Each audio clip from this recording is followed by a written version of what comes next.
So the stuff I'm going to talk about tonight is hopefully to keep you from getting into the blockchain startup space, right? So anyway, so before I get started, is anybody working on a blockchain startup or thinking about it? Show of hands, you guys? Couple? There's if anybody's working for a company that's trying to pitch a blockchain project for your company. Yeah, yeah. So it's as you can see. I mean, I'm sure as you guys know, it's like a really difficult time right now when you're trying to pitch like a new project, a new startup. So the issues here is we have a double issue, right? So we're not just fighting. We're fighting to be a startup, right? And so there's already a lot of challenges becoming a startup, right? The issues with becoming a startup, you're already gonna. 50% of your startups are going to be gone in the next few years, right? So just becoming a startup right today is already difficult. But now you have to compound it with the added issues of a new technology that nobody's heard of, nobody's understanding yet. And so now you have your startup compounded by this blockchain, whatever that is for most people. So that's kind of what we're going to go through today. It's not just the issues of being a startup, but it's the issues of being a startup in the new technology, which is just 10x your problems right there. So again, here's some statistics, right? So like I said, if you started a business, just a plain startup business, not the blockchain. If you just started a small business in 2014, half of them would have been gone last year, right? So 82% of the 82% of your of most startup owners and founders, they don't feel like they're ready or they have the qualifications to run a startup, right? And a lot of times you're kind of just forced into it because of some situation in your life, and you decide you want to become a startup, or you're just fed up and you're like, okay, I'm just going for it. So most people, and you're in the same boat, and it's the same case in blockchain because blockchain is so new that most of the people that start a startup in this space, you're going to have the feeling, and it's not just you, it's everybody, that you're just not qualified to be in this space, right? And you just don't have the skills to run a company. A third of the small businesses, again, they start with less than $5,000, and most of them are less than $25,000. Most of the money comes out of their own pocket, right? So if you're going to come to any space as a startup, not just blockchain, you're going to go, I'm going to get some angel investor investing in me. I'm going to get some VC fund, right? I have this really great concept pitch. Well, look, if you look at the statistics, only about 8% of those people are funding startups, right? So that myth, and it's funny because we had this conversation actually today, is that's worse here in Houston, right? That works if you can knock on the door on the Bay Area or in New York, and you can knock on every VC's door and say, hey, I need $100,000, $250,000 to get this concept going. You can knock on doors every day, and somebody's going to write you a check just to get you out of their office, right? But in Houston, that conversation is I don't know if you've ever tried to raise money in Houston, but if you're not in oil and gas, if you're not in healthcare, if you don't have customers, if you're not generating revenue, if you're not making it, you're not getting anything in the startup space in Houston. So anyway, that's a problem you're going to have here, especially in Houston. And of course, multiple founders is better than just one founder.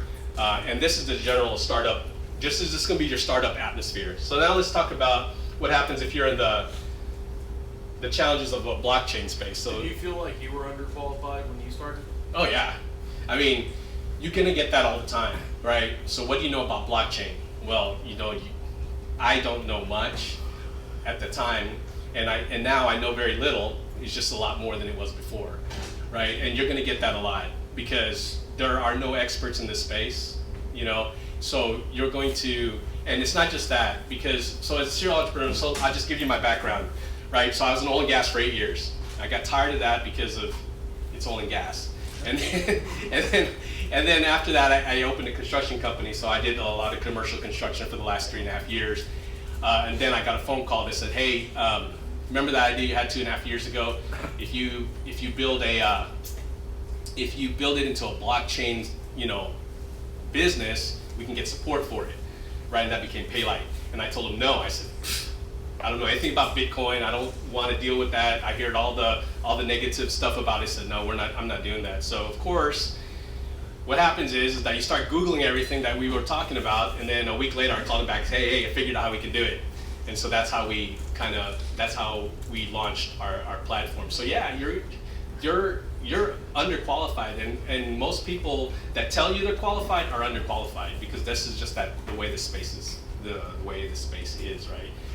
And so, and we're going to address some of those issues, and I'm going to address some of those issues later in the thing. But yeah, you're not alone. We all feel that way. So one of the things about the blockchain space is that you're going to deal with misinformation, right? And there's 3 levels of that. You have people who are fearful of what blockchain is, the whole apocalyptic nature of whatever blockchain could be, So you have people, so they call that FUD, fear, uncertainty, and doubt. So if you hear FUD, that's what it stands for. And you get that because people are just unknowledgeable about the space. Then you have the purpose, the FUD that's done on purpose, right? So we're talking about like financial institutions and centralized, I hate to say it, but banking, who are purposely putting FUD because they're behind the ball, and so they need to play catch up. So you have people like Wells Fargo who's saying all these negative stuff about blockchain, except in the background they're building cryptocurrency departments. And then the biggest proponent against blockchain was JP Morgan, and of course now he's built his coin, right? So you have groups that are purposely putting the foot out there to slow down the industry so they can play catch up. So that's misinformation you're going to be battling. And then the third thing is that people, it's such a new technology, so people are just inexperienced. So it's innocently they're just putting out some bad information out there. So you're going to be battling that. So on top of being a blockchain startup, you're going to be battling. That's one of the things you're going to be battling as a blockchain startup, right? And so you're always going to have to reaffirm your market position. You're going to have to always be proving yourself, proving your concepts.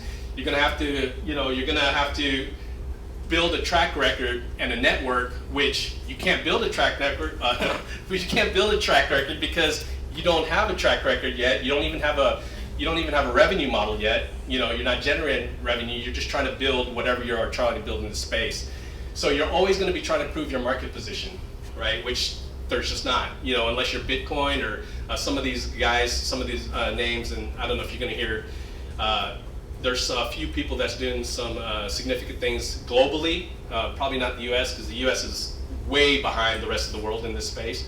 But for the most part, you're always going to have to prove out to whoever you're pitching to your market position, which doesn't exist. So figure that out, right? And so getting brand recognition, again, that's the same thing. I mean, how are you going to build a brand that you're still trying to convince people that blockchain is a better way to go than your typical system? So the things that you can do to address that are when you see thought leadership, it means join forums, join groups, and actually write blogs and talk in forums as if you're, not authority, but you want to talk in forums as if you have, hey, look, you have this great idea, this is what I think we can accomplish, and really just start networking and then build your voice out there, because you're going to have to be evangelists in this space. You're going to have to be like your own, building your own brand. You're going to have to be the guys who say, no, blockchain is the way to go, and you're going to have to really band together and do that. So you're going to have to, so this thought leadership thing is evangelization. It's not just about evangelizing you to your startup, but just the blockchain in general, right? And then you, so here's the thing, right? You really need to understand the cost, the timing, the implementation of your project, right? And you can't do that because there's no data set, there's no historical data for that, and there's nothing analogous that you can really compare it to. But the issue here is that that's something that you have to really understand. What is the real implementation of the solution that I'm developing? What's the real value of it today, right? And so what's the real value of a blockchain solution to your company, your firm, to your customer? And you kind of have to have a realistic view, and actually a super conservative view, because again, there's no data set, so you're going to have to just, you'll have to build whatever you think that is, right? So and the reason why these are difficult is because that's the difficulties you're going to have with a blockchain startup, right? So forget all the other stuff that we talked about being just a regular startup, because just to be a startup, you've got to have some resolve, right? Again, half of the startups are gone within a few years, so you've got to have some real resolve to build a startup, right? But to do it in the blockchain space, you've got to be insane. I mean, really, I'll just put it this way: if you enjoy your life, right?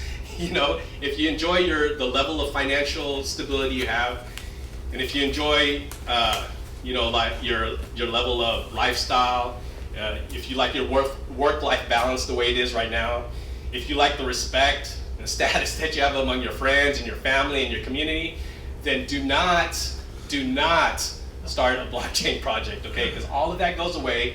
So you really have to have a special mentality to build to start a project in the blockchain space, because you're going to face so many difficulties, and it's the difficulties of being a startup, and then it's the additional difficulty of this, and people are just going to think you're crazy. I mean, just again, a year ago, I thought it was a crazy idea to start up a project in the blockchain space, because it was just, I just thought it was, and that's what's going to happen, right? So really, this first part of the talk is really to talk most of you guys out of doing it, if you haven't done it yet. And then if you've already started, then okay, well, you're in it now, right? So it's not all doom and gloom, right? So the thing is that, again, it is a blue ocean, so there's a huge opportunity out there if you're really considering that. I mean, there's a bunch of money that's going to be poured in blockchain projects within the next couple of years, because everybody's understanding that is the future. They just don't understand what that future looks like. So there's a lot of money that's going to be invested in blockchain projects. So 60% of the blockchain projects are in the financial sector, but it's moving out into other industries, right? In Houston, you're talking about the energy, healthcare, low-hanging fruit, right?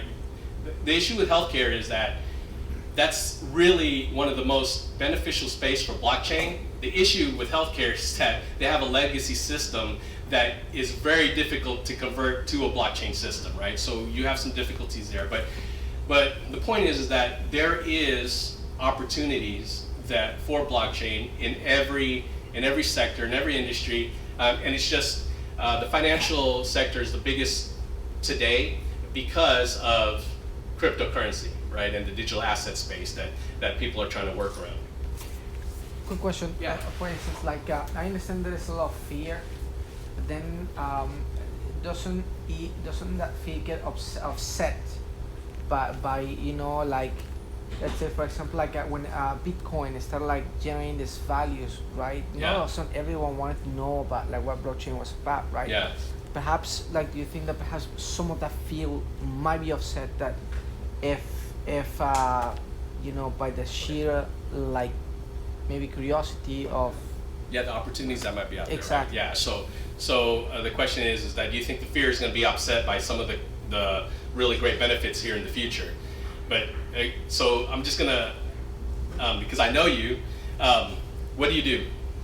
real estate. Real estate, right? And you're your own boss. Yeah. Right? You have your own company, and you in fact you just started your own CPA firm. Yes. So that makes sense to you because you're not working for somebody else. Mm. You're not in this. You not have a you might have a cushy life, but you know what I mean. It's not like, but No. you're not in a safe spot because you're an entrepreneur. You have your own business, and so you see that opportunity, right? 90% of the people don't see it the way you see it, right? Which otherwise the Bitcoin space would be a lot bigger than it is now.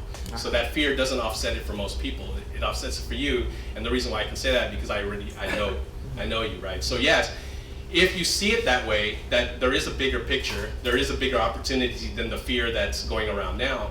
Yeah, well then that's a curious space to be. That gives you the mentality you need to be either a startup or some kind of curiosity level. But I can tell you, for most people, that's just not the way. I mean, most people love their safety net. They love the cushy, they love their work-life balance, those kind of things. And so those are the kind of things you have to you have to understand it becomes a self-reflection. I mean, you really have to reflect on yourself, on who you are as a person.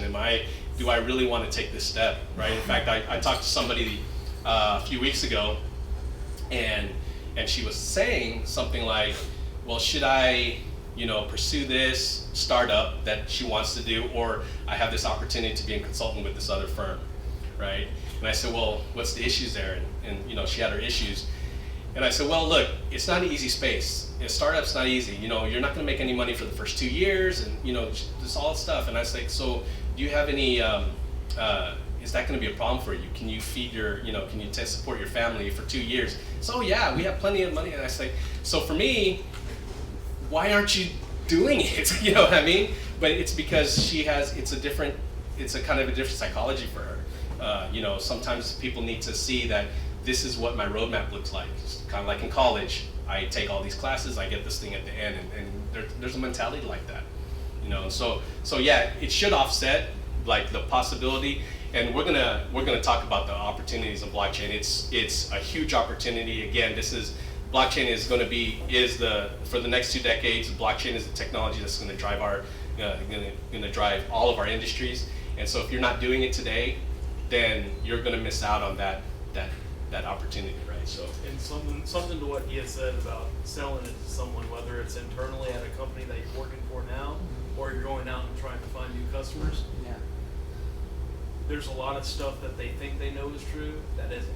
And so they want to poke holes because of the safety that he's talking about. Exactly. So they'll say all these things that aren't true to talk themselves out of doing it, right?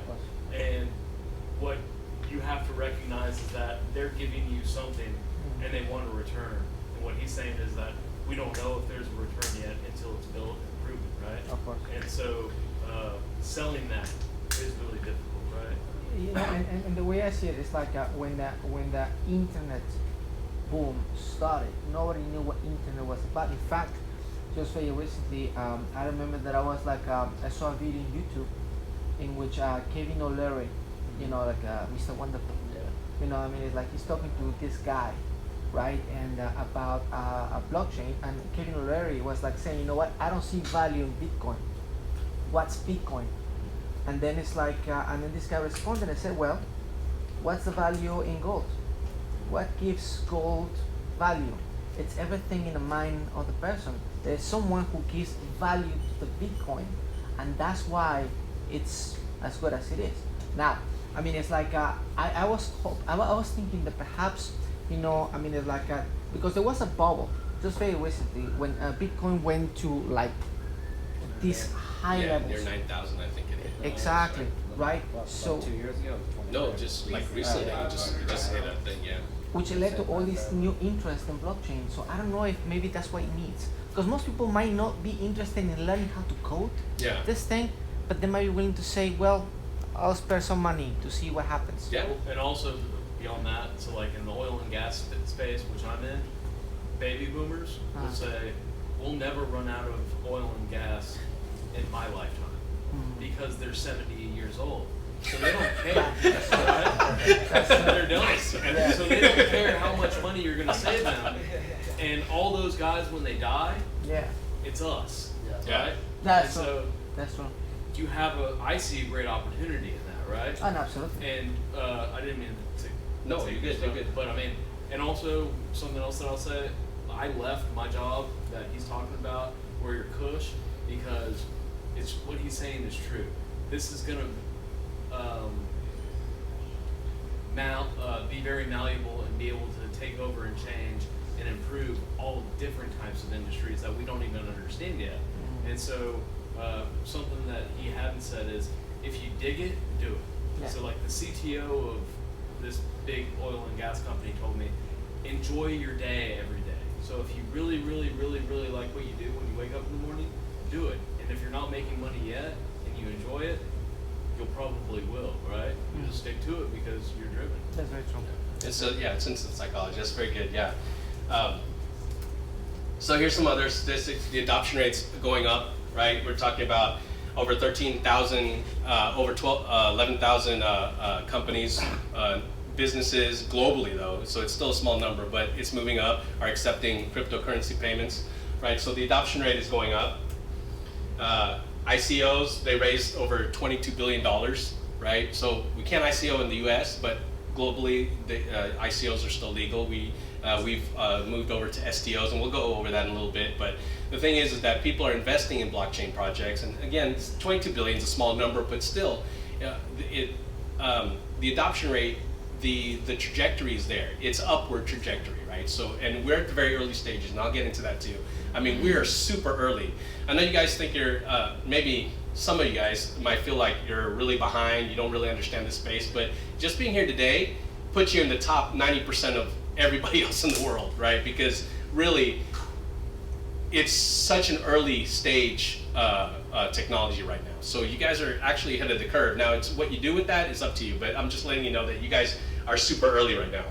So, you know, this is really interesting, right? So over 13,000 jobs on LinkedIn are for blockchain jobs. 60% of those are engineering, blockchain engineering jobs. So blockchain it's getting the adoption that it needs, right? So it's what is it that you want to do with it, and what part of this part of history that you guys want to be a part of, right? So, and here's what so this is what I was getting at with these with the established companies, is that you have these big companies, you think they got a lot of resources, they've got, you know, the money, the people, everything that they need to really move forward. But the problem is they have legacy systems. So how can they, if you're working for a company, how can you quantify the reward of switching your entire legacy system into a blockchain system, right? And then you're going to have to, the issue with that is that it's very expensive, it's very time consuming. Your current system already works. Why would you want to do that? It's very slow, which is why you're seeing, like Walmart is just working on right now a blockchain project for tracking food, right? IBM's helping them with that. So you're seeing little pockets, because these are the ones that they can actually implement relatively quickly. But the difference with the legacy company, or these big companies that have legacy systems, and what we are as a startup, is that we're really nimble.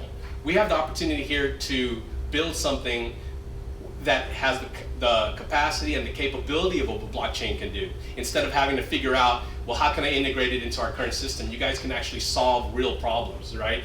2016 and 17 was full of questions from investors, like what problem you're solving. You know, I'm really over that question, just so you guys know, right?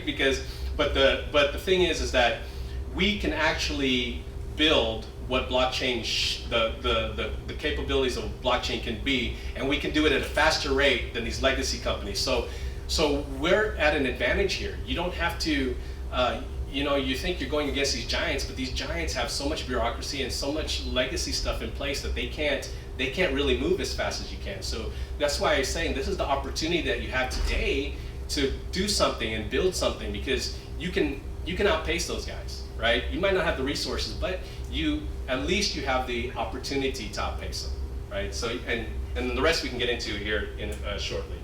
So this is some statistics. So Deloitte, you know, top 3 accounting financial firm globally. They did a global survey of over 1,000 companies, and it was you can go to this website and you can download the entire packet. It's like a 30-page packet. But here's some really interesting stuff that they found from the surveys, is that 16%, which is the top number there, so that's over 160 of these companies that were surveyed, are going to spend $10 million or more within the next year on blockchain projects, right?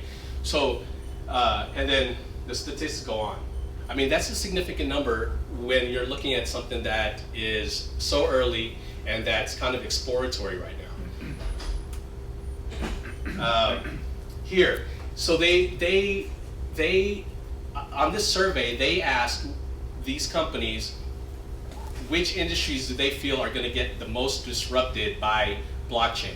73% of companies says automotive, oil and gas, life sciences. So you're talking about, you know, like medical devices, stem cells, all this kind of stuff. Healthcare, 50%.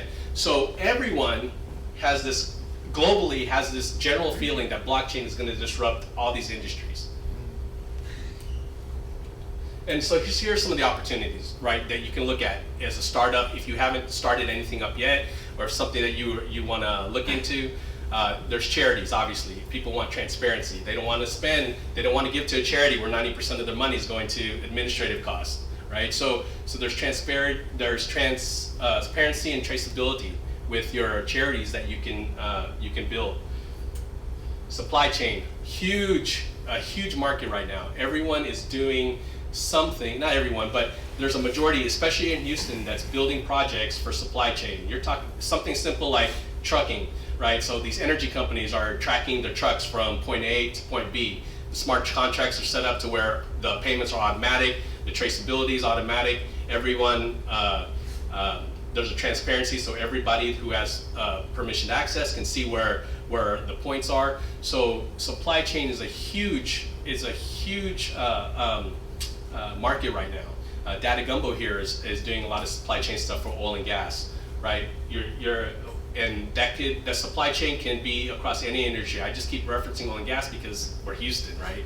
But it can be actually through any industry, and the technology is analogous, right, to any of those industries. James, something else is whenever you start it up, you have it for a certain idea. So oil and gas specifically, you're using it for this. It can be modified or changed to something else that's completely different. Sure. Yeah. That's right. That way, so something that you didn't necessarily create can be created through your ingenuity. Right? Yeah, and that's the thing is that you have to be really nimble and dynamic as a startup, because even we face that too. That we've been able to branch out into other areas because the opportunities are there, and it's because there's very few people in this space that's doing anything. So everyone's kind of like trying to figure out what to do, and even if you're not in whatever industry you're in, right? Let's just say it's oil and gas. It's, oh, you're doing blockchain. Well, we're doing this for healthcare. Can you help us with this? I know it's on oil and gas, but what I'm saying is that as a startup in this space, you got to be really nimble, right? And because it's a very dynamic. You're not gonna. It's because it's so new that there's no straight line. Okay. So healthcare, again, things like drug traceability, drug tracking, high value data for security, and health records. Obviously, health records is a big deal. Not everyone. There's a bunch of groups trying to migrate health records onto blockchain. The issue there is legacy systems, right? But the value there is that the records are in the hands of, you have control of your health data, right? You don't have it in a centralized database where some clinic's controlling it or some centralized database controlling it. You actually have control of your own data, who gets to see it and where it goes. So huge, that's a huge market. We're talking about, there's not gonna be enough people in the healthcare space supporting healthcare services and blockchain. So that's a really great platform to kind of get into if you'd like. And what else is rad is that, so if something's entered incorrectly into the system and you receive it and a doctor, therapist, nurse treats you, surgeon, with the wrong information, you die, right? Yeah. And they don't do it on purpose. They do it because of these legacy systems that Sure. are not immune. Yeah. Right? And so if you are controlling your records and you see something odd, it's in your best interest to correct it. So you're more likely to do it. Yeah, and you'll make sure someone corrects it, right? And the thing about that is that the correction is noted. Exactly. So your provider can't go back and erase something off the database. It'll show where the mistake was, and it will show where the correction is. So that's the power of blockchain, right? So that's always going to be there. So that's the traceability issue. Okay, and so royalty payments. So some people like this, some people don't. But you're talking about artists who, music artists who's renting, buying, and using their art, and they're not getting paid. So there's some positives and negatives. If you're a pure artist, then it's not great for you. But if you're the guy who's producing this art, you probably want to get paid, right? So royalty payments is another great opportunity for blockchain. Governance. So governance, like in the public sector, voting, things like traceability for financial aid, grants, tax collection. So there's a lot of governance has a big application. Now, whether or not the governed, the guys who are actually providing the governing, may not want that, but it's better for the people, obviously, right? So, and there is some force, like so us as the Blockchain Alliance, we've been working with the City of Houston on some projects. They're talking about piloting some projects for birth certificates, and possibly and again, as Mahesh pointed out, if we're going to do the birth certificates, then we're talking about universal IDs, ID that just goes with you everywhere you go. So the city is opening to piloting something like that. And so there's a lot of different issues that the city would like to try to tackle, but there is some awareness. What's funny is that the blockchain was not on the radar at all until the Blockchain Alliance went to talk to them last month, and now it's on the radar. And not just that, we're actually working trying to work on some pilot projects for the city. So there's some opportunity. There's huge opportunities there, right? So again, Houston is so far behind than the coasts, but the states that are probably ahead in this game are like Illinois, Wyoming, Colorado. They're, as a state, already issuing some initiatives for blockchain projects. So we're behind, but we're kind of trying to build that. That's what we're doing as a community here. We're trying to build that conversation up here in Houston, so we can move Houston as a technology hub, right? And for some of you who don't know, that the city has partnered with Microsoft, I think 2 years ago, to become this next technology hub, because of the whole incident with Amazon opened a lot of people's eyes. And so because of that, there's a huge initiative with the city to become to become the next technology hub, and you can't do that without blockchain, right? So that's why it was surprising that it wasn't on the radar. But again, there's opportunities here in the city, so don't leave. Start your project and do it here in Houston. Don't go to the coasts. Do it here, okay? And again, payment solutions. Obviously, that's a huge. That's a big industry. We're talking about sending, remittance, sending money to places around the world, sending money to each other. I mean, the fees can go anywhere from 3% all the way up to 15% in fees. So if you're sending money to someplace in Eastern Europe that's really like off the beaten path with no access to technology, if you send them a $200 payment, they're charging you like $30 for a $200 payment that you want to send somebody over there. So the payment solutions is being disrupted by blockchain. It's a huge market. There won't be enough providers. There's some people trying to tackle it right now, but that's a huge opportunity in blockchain and the Internet of Things, right? So that's the big push, at least for the city, is to have an IoT Internet of Things for the city. Okay, so if you guys aren't familiar with that, Internet of Things is kind of like where your coffee cup is going to tell you that your coffee's cold now, or your belt's going to tell you that, hey, you're gaining weight. That's what Internet of Things is. It's like it's everywhere. Everything's going to be connected. All your not just devices, but everything's going to be connected somehow. So that's what Internet of Things is. But with that, you have so much data that's going into this database that needs to be collated, and so you need transparent, immutable data. So obviously that makes sense to have that on a blockchain. But the biggest implication here is the machine-to-machine transactions. With the use of smart contracts, your machine can talk to this other machine without you and do everything autonomously and move that whatever it is that you want to do forward, right? So for us, I mean, you can't really do an Internet of Things without blockchain. It would just make everything so much more efficient. So that's a huge opportunity also, if you guys probably want to tackle something like that. So Microsoft Technology Center is on the opposite corner of here, right there in City Center. They're working on that. They set up headquarters there because of the partnership they have with the city, and they're always doing workshops, and they're doing community outreach. So if you guys want to look at some other IoT stuff, I would get connected with those guys so you guys can work on building solutions with Microsoft. So what are the things you want to do as a blockchain startup?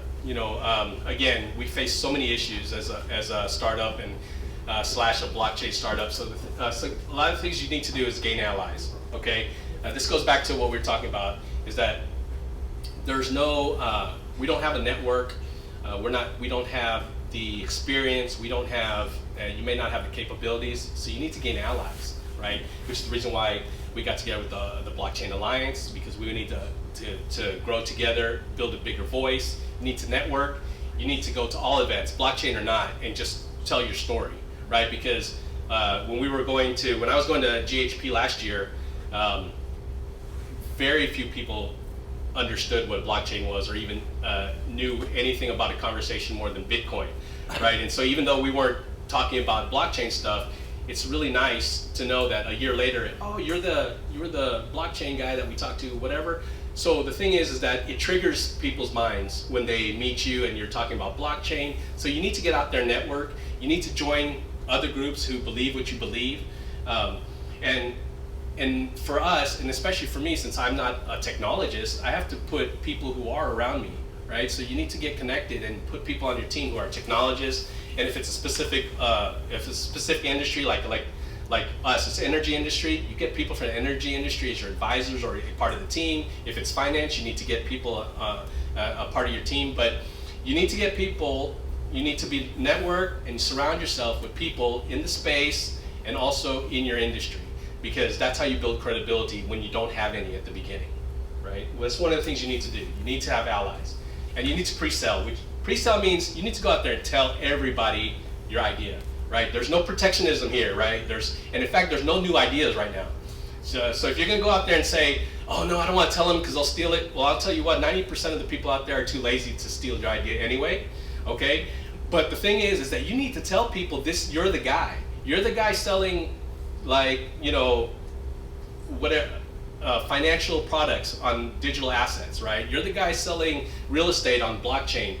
People need to know you're that guy, because what happens is that they may not know you or care what you're doing, but when they meet somebody else, they say, oh, I met a guy at this place, this is his card, he's working on that, you guys need to talk. So you need to tell everybody, and you need to always be selling your idea. Even if your MVP is not done yet, you need to be selling it to your potential customers, because the important part of that is that if you can get enough people to gather around your message, your value, and they sign letter of intents or memorandums of understanding, you can get that. That shows validation of your project, even though they're non-binding, even though they might not be a customer later. This shows that your project has been validated by so-and-so, right? So even though that guy, they might have 50,000 customers that you're going to use. If they don't use you, somebody else will say, oh, well, I know them. They actually validate your project. This company could be one of your clients instead. So the point is that tell everybody and always sell your idea, and don't get into this protection mode. Just sell it. Even if you don't have an MVP, sell the idea, because you will get these. You'll get letter of intents. And you may talk to 100 people and you may only get like 3 or 4 letter of intents. It doesn't matter, because you're building credibility in the blockchain space, and you're building your reputation, you're building your brand in the blockchain space. So tell everybody. Expand your knowledge. Obviously, it's a new space, so always be understanding what blockchain is. Always, because even in the blockchain space, they're evolving, right? So Ethereum, they're building Plasma, they're building Serenity. Blockchains, the Bitcoin guys are building Lightning, and all these other blockchain projects, they're building. There's a lot of agnostic blockchain products, and that space is also evolving. So always be educating yourself, reading the newest articles. Don't buy a book on blockchain, because that book, even if it was published a month ago, it's already outdated. So don't buy any blockchain books. Read people's blogs. Go on Medium. Go on all these.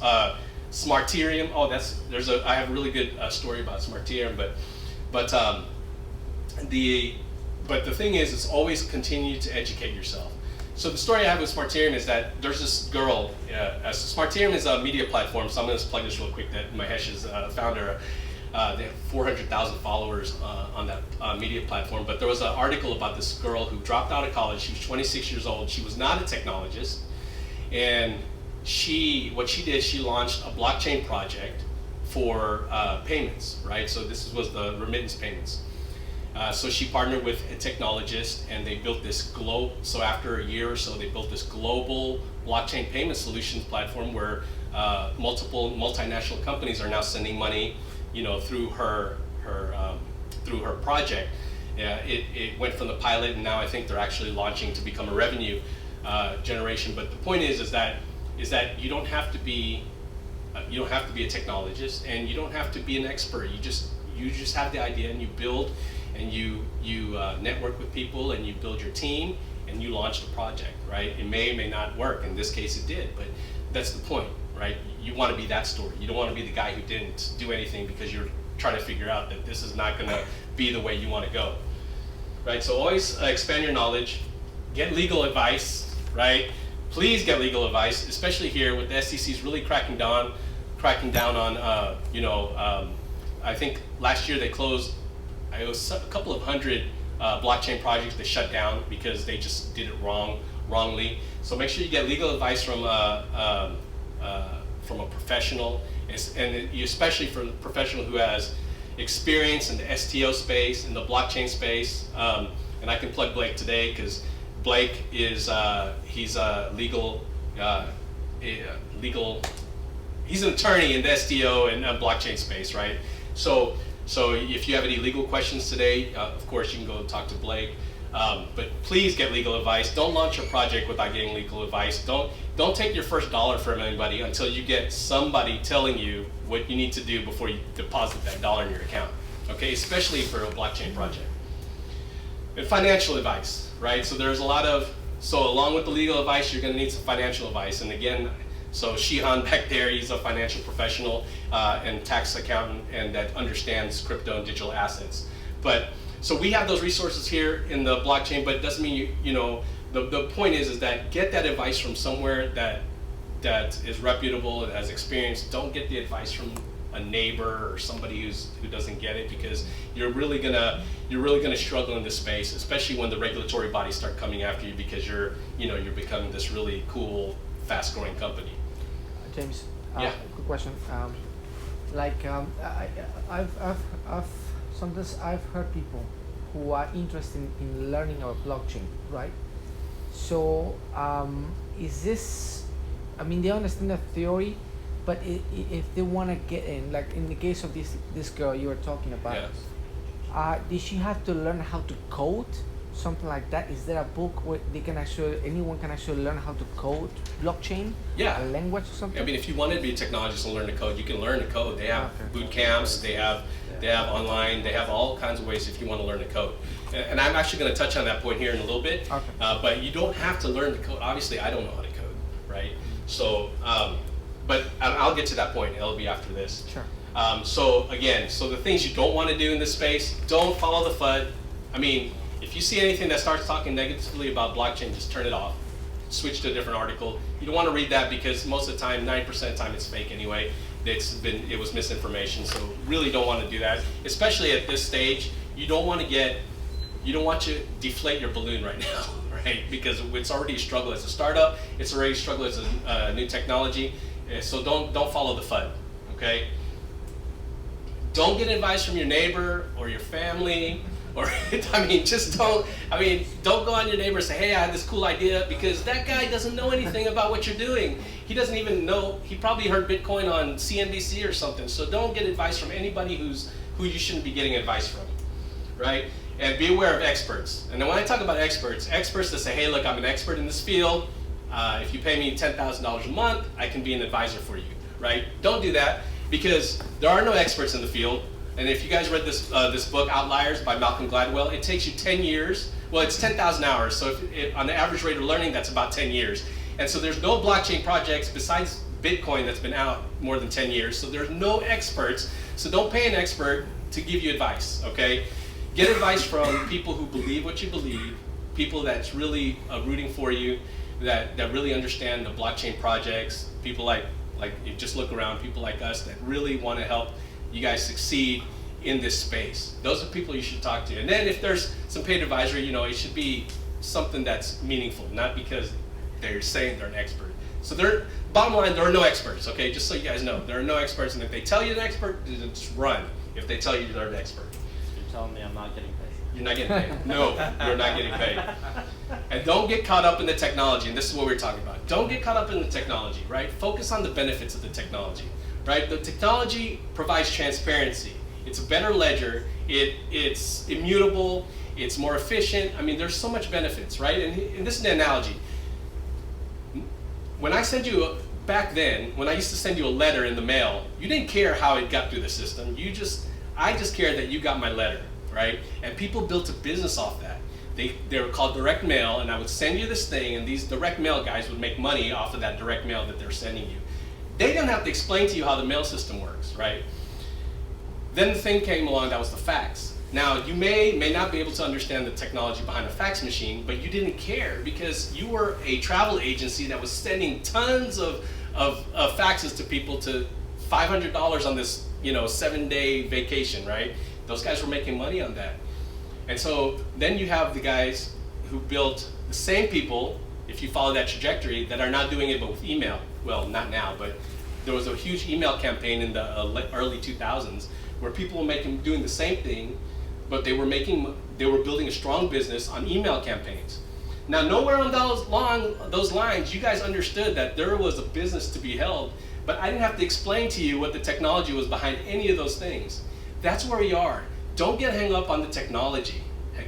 Do what the benefits, feel what the benefits are, and provide the benefits to a future client, and that's what's going to happen. That's what's going to work for you. Provide value today to your clients. That way you can build a business for tomorrow. Don't get hung up on technology. Everybody wants to say, well, how does this work? You're not going to understand how it works. There's IBM blockchain has a 1.5 minute video of how blockchain works. That's all you need to know about how blockchain works. It's very good. It's if you go on YouTube, go IBM blockchain, food trust system, right? And it's like a 4-part video. The first 2 videos are a minute long. That's all you need to know. And if you understand those 2 first videos, that's all you need to know to explain to whoever it is you need to explain to about how blockchain works. You don't need to know anything else, right? So don't get hung up on the technology. It's the benefits and the value that you're going to provide for your clients. And don't get in the weeds.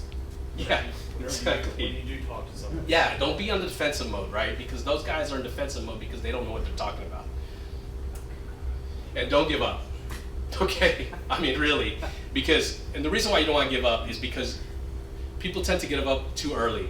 We are early stage. You're not going to be a Facebook in this space. You're not going to be, you're not going to be Uber in this space. But you're gonna do well if you hang in there long enough.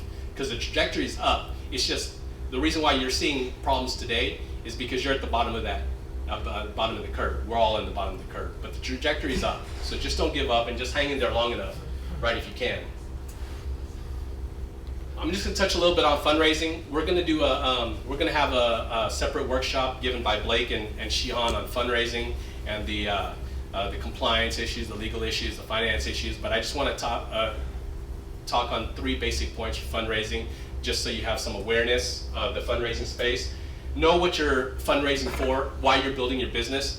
Right? Because there's 2 ways you can build a business. If you're on the West Coast, you're building your business to sell it. Your exit is to sell your business, so you're building valuation of your business. You don't care, your investors don't care if you're making a profit.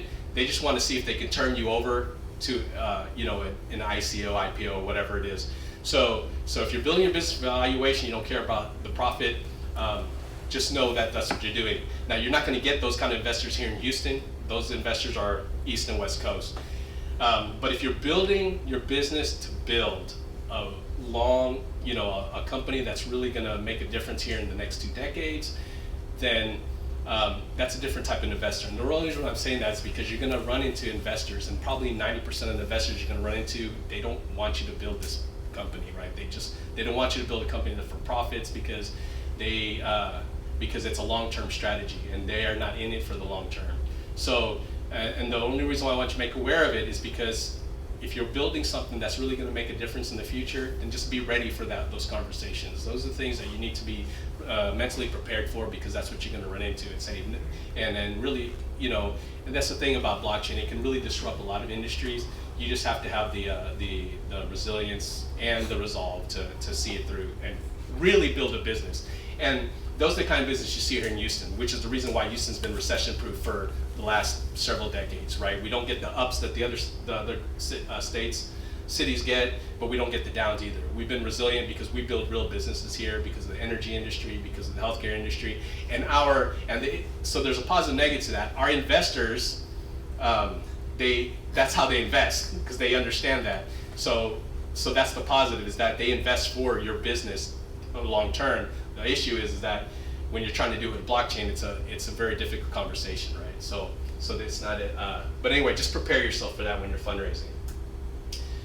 The paid advisory versus a success-only fee, right? You'll see that, and there are some benefits to paid advisory and a success-only fee. So that we're talking about brokers who say they're going to find you, help you find money, right? So the paid advisory is you pay them up front, and they'll find your money. So obviously, the negative side is you're paying them up front, but the advantage to that is that sometimes that they know that they're getting regular income from you, so they're actually going to work to try to get your business funded. So that's one side of it. On the success-only fee, obviously you get the benefit of not paying unless they find the money, but they're only going to get paid if they find the money, so they may not work as hard because they're going to say that, I'm probably not going to get paid from these guys, so maybe I'm not going to turn them over to all my channels, right? So you're going to see both of those in your fundraising, and it's going to be up to you as a company, as a philosophy, as a founder to decide which way you want to go, and if you can even afford it, right? As a startup, might even be out the question. But anyway, you're going to face that. And then ICO versus STO. So there are no ICOs here in the United States. There are still ICOs abroad, right? So you can go to Malta or Cayman or I don't know, all these other countries. Yeah, and you can Estonia. Yeah, so you can still ICO in other countries. You can do an ICO on your projects, initial coin offering, right? The issue is it's offshore, so you're not going to get any. So if you're doing your blockchain project here in the U.S. and you're trying to raise money offshore, you may not get the investors that you want for your project here in the U.S. So the STOs is really where we're moving towards, the security token offerings. SEC is kind of seeing where that goes. They're not really cracking down on that.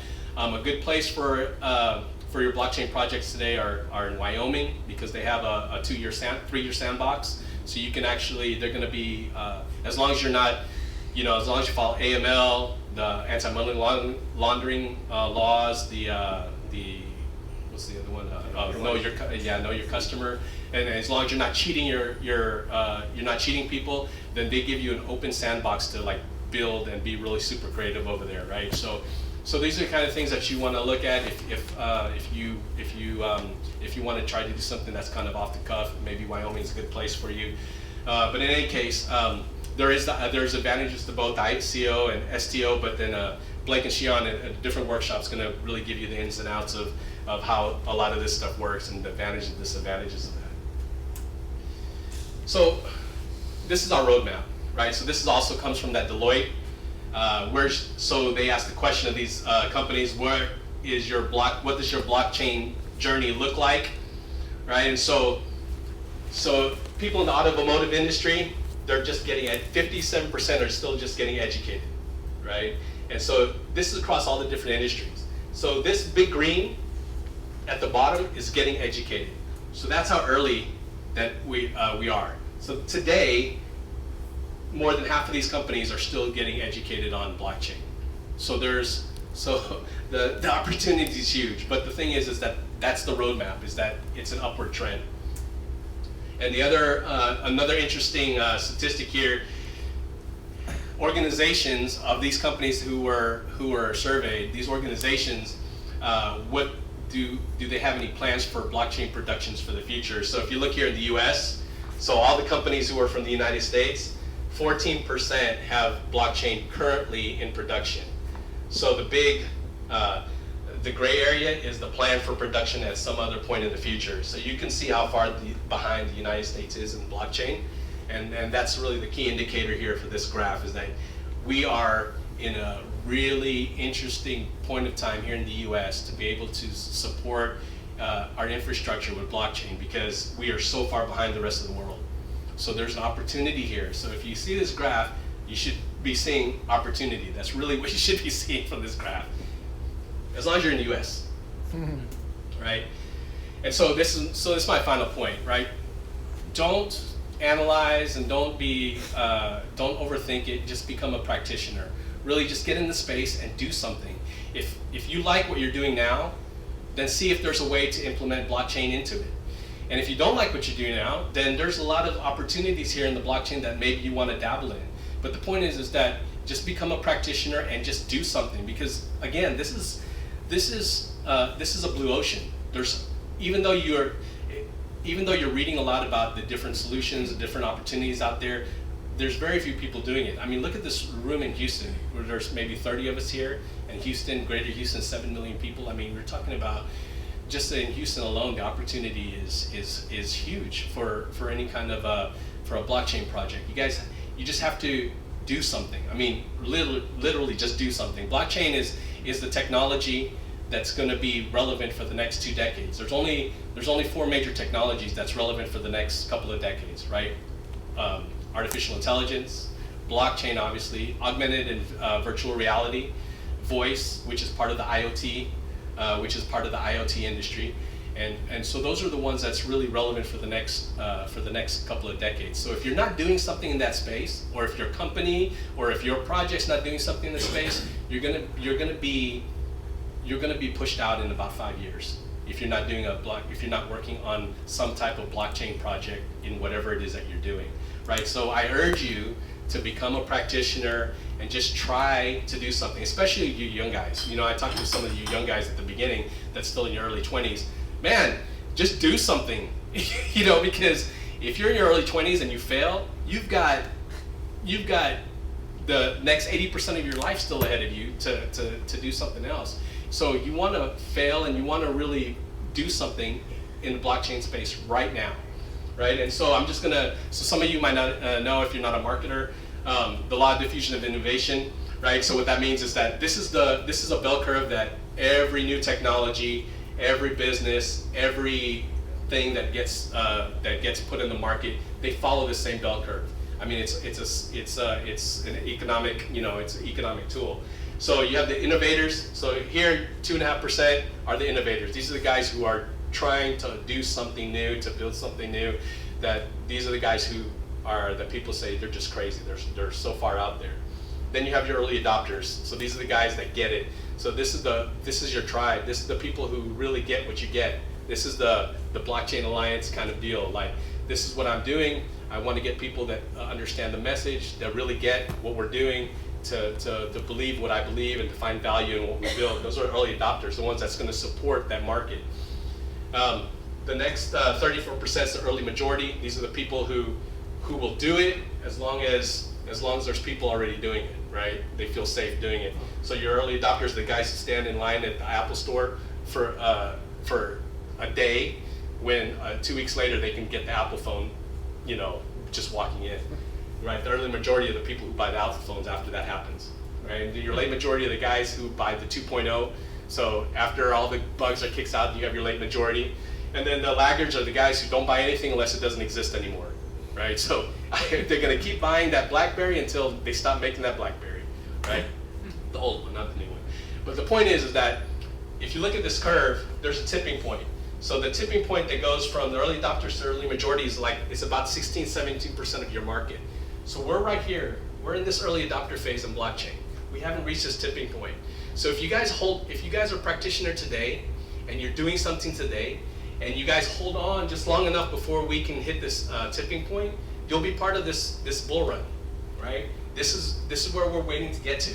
We want to be in that early majority because that's where the Ubers and the Apples and the Microsofts, and that's where all of these guys are made in this space right here, all right? But if you're not there because you gave up or you quit or because it was too hard, you're not going to get there, because this is where we are now. We haven't hit our tipping point, but we're about to. And it's going to take people like you guys to build some businesses, to build some projects, so we can get to that tipping point faster, right? And if we look at it by country, even the U.S., we're still way back here, where the world's probably right here. Okay, so that's my point. Be a practitioner and hang on and stay in this space long enough to where you can hit that. That is a scientific data structure, right? So it's not something we make up. That happens, and that happens in every industry, every technology, and that's happening right now with blockchain. So you guys stay in your project, start your project, right? Unless you're those guys at the beginning where you like your life. But if you want change and you really want to build something meaningful with purpose, something that's actually going to be relevant and change the world, that's something that's really going to be meaningful for you in the next couple of decades, because you want to leave a legacy for your children, or you want to be known, you want to be part of that history. This is the point. Today is that point right now where you can write the history for this technology, right? And we're not, at least in our lifetime, going to have another point like this again. You're not going to have another point, a couple of decades from now where you're going to have an opportunity to write history again. So be part of that. Be a practitioner. Stay connected with people who believe what you believe, and stay long enough to where we can hit that bull run. So I just want to close with this. So again, our next workshop, or a workshop, probably not the next one, but maybe part 2 of this workshop is going to be on the legal, compliance, accounting, finance, tax implications of new blockchain projects. And these are the kind of things that will be talked about. So if you guys want to see the technical side of a blockchain startup, I encourage you guys to be on the lookout for this workshop. It's probably not the next one, but it'll be the one after the next one for this workshop. That will be given by Blake, Rizzo, and Shihan. Sorry, man, your last name, I'm still trying to say it. But Shihan and Blake are going to be giving that. These guys are incredible. They have a lot of knowledge, a lot of experience, and you guys don't want to miss that, because that's going to give you all the technical stuff that you need for your blockchain startup. So anyway, I just want to conclude, start one and stay in it. All right. So thank you. Woo!